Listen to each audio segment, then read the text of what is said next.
सभी बच्चों को नमस्कार। मैं विजय मौर्य। देखिए, आज मैं आपको क्लास 10th का मैथ 12.2 पॉइंट 12.2 लेसन का आपको मैं क्वेश्चन नंबर 9 प्रश्न है। एक वृत्ताकार ब्रुज को चांदी के तार से बनाया जाना है जिसका व्यास 35 mm है, माने मिलीमीटर है। तार को वृत्त के 5 व्यासों को बनाने में भी प्रयुक्त किया गया है, जो उसे 10 बराबर त्रिज्यखंडों में विभाजित करता है, जैसा कि आकृति में दर्शाया गया है। तो ज्ञात कीजिए। नंबर 1, कुल वांछित चांदी के तार की लंबाई। नंबर 2, ब्रुज के प्रत्येक त्रिज्यखंड का क्षेत्रफल। सॉल्यूशन देखें। ये आपको हम फिगर बना के दिखा दिए हैं। ये फिगर जो है एक वृत्त है जो चांदी के तार का बनाया गया है और इसमें जो व्यास है 5, ये सब चांदी के तार से ही बनाया गया है। तो देखिए, चूँकि वृत्ताकार ब्रुज का व्यास इसका दिया हुआ है 35 मिलीमीटर है, तो डी बराबर हो गया 35 मिलीमीटर। तो चूँकि आप जानते हैं कि त्रिज्या ज्ञात करने के लिए त्रिज्या बराबर होता है व्यास बाई 2, मतलब व्यास का आधा। तो व्यास का आधा करने के लिए 35 में 2 से भाग दे देंगे, इतना मिलीमीटर हो जाएगा। और इसे आप यही रहने दें, मतलब इसको दशमलव में ना हल करें, पॉइंट में ना लिखें। अब देखें, वांछित चांदी के तार की लंबाई। वांछित चांदी के तार की लंबाई, चूँकि तार की लंबाई ज्ञात करनी है तो हम लिखेंगे परिधि, जिसको पाई डी लिख सकते हैं। डी बराबर 2 पाई, तो 2r, डी बराबर 2r, तो 2r में पाई से गुणा कर देंगे, 2 पाई r हो जाएगा, जिसको परिधि कहते हैं। वृत्त की परिधि का सूत्र होता है।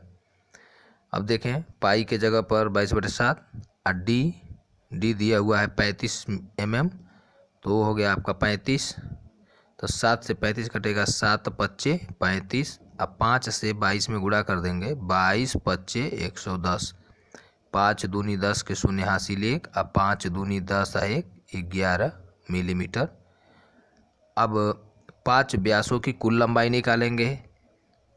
चूँकि एक व्यास की दूरी 35 है, इसीलिए 5 व्यास के लिए 35 में 5 से गुणा कर देंगे, 175 मिलीमीटर हो जाएगा। अतः चांदी के तार की वांछित लंबाई 110 मिलीमीटर जो निकाले हैं ये सूत्र की सहायता से, और 175 माने 35 पच्चे 175, तो 175 को उसमें जोड़ देंगे, हो जाएगा 285 मिलीमीटर। ये फर्स्ट प्रश्न का आंसर हो गया। अब आप देखें, आपको हम इसी का सेकेंड पार्ट बता रहे हैं। सेकेंड पार्ट में क्या करना है? सेकेंड पार्ट में हमको प्रत्येक त्रिज्यखंड का क्षेत्रफल बताना है। तो ध्यान देंगे, प्रत्येक त्रिज्यखंड का कोण। प्रत्येक त्रिज्यखंड का कोण कैसे निकालेंगे? तो टोटल केंद्र पर जो कोण बन रहा है वो 360 अंश है, और 10 भागों में 10 त्रिज्यखंडों में ये विभाजित है, तो 10 से हम डिवाइड कर देंगे, भाग दे देंगे, आ जाएगा 36 अंश। तब प्रत्येक त्रिज्यखंड का जो कोण है वो 36 अंश आ गया। अब क्या करेंगे आप? प्रत्येक त्रिज्यखंड का क्षेत्रफल, त्रिज्यखंड के क्षेत्रफल का सूत्र आप बताएंगे हमको कोई? हाँ, आप बताएंगे। हाँ, तो बोलिए जी। आवाज़ नहीं आ रही है साहब। जी। हाँ, ठीक। हाँ, देखें, वही सूत्र है। जैसे हम कहते हैं कि θ/360 इंटू पाई आर स्क्वायर, या पाई आर स्क्वायर θ/360, तो जैसे भी लिखें उसको। अब पाई की वैल्यू हो गई 22/7, और आर की वैल्यू, चूँकि आर ऊपर निकाल चुके हैं, 35/2, तो आर स्क्वायर दिया हुआ है फार्मूले में, तो 35/2 गुणे 35/2 गुणे थीटा का मान हो गया 36 अंश, और नीचे हो गया 360 लिख देंगे। अब देखिए, 7 से 35 कटेगा, 7 पच्चे 35, 2 से 22 को काट दीजिए, 2 से 22 कटेगा 11 बार में, और 36 दहामे 360। अब फिर इस 5 से 10 को काटिए, 5 दूनी 10। ऊपर क्या बच गया, 11 बचा, यहाँ 35 बचा, बाकी तो कुछ नहीं बचा। और हर में डिनोमिनेटर में 2 यहाँ बचा और 2 यहाँ बचा, 2 दूनी के 4। 35 में 11 से गुणा करेंगे, 11 पचे 55 के 5 हासिल 5, 11 33 5 38। 385/4 वर्ग मीटर कहिए, या इसी को 385/4 मिलीमीटर स्क्वायर कहिए।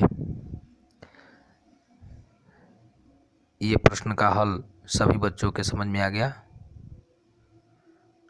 आप सभी लोग समझ गए इसको? किसी को कोई परेशानी, कोई दिक्कत? यदि कहीं ना समझ में आता हो तो आप हमें तुरंत कॉल करके या मिस कॉल देके या मैसेज कर दीजिए, हम समझ जाएंगे। आप मैसेज कर दें। तो यदि हमारे वीडियो को आप पहली बार देख रहे हैं तो प्लीज़ सब्सक्राइब कर लें, लाल बेल आइकन को दबा दें। काला हो जाएगा, अगर काला है तो समझ लें आप इसे सब्सक्राइब कर चुके हैं। ज़्यादा से ज़्यादा अपने दोस्तों मित्रों को शेयर करें, बताएं उनको कि हिंदी मीडियम से गणित 10 का सिलेबस हम आपको भेज रहे हैं, तो बिल्कुल आप इसे ध्यान से पढ़ें, नोट कर लें। अब कोई दिक्कत है तो कमेंट बॉक्स में लिख के भेजें। इसी के साथ बहुत बहुत धन्यवाद। नमस्कार, जय हिंद, गुड नाइट।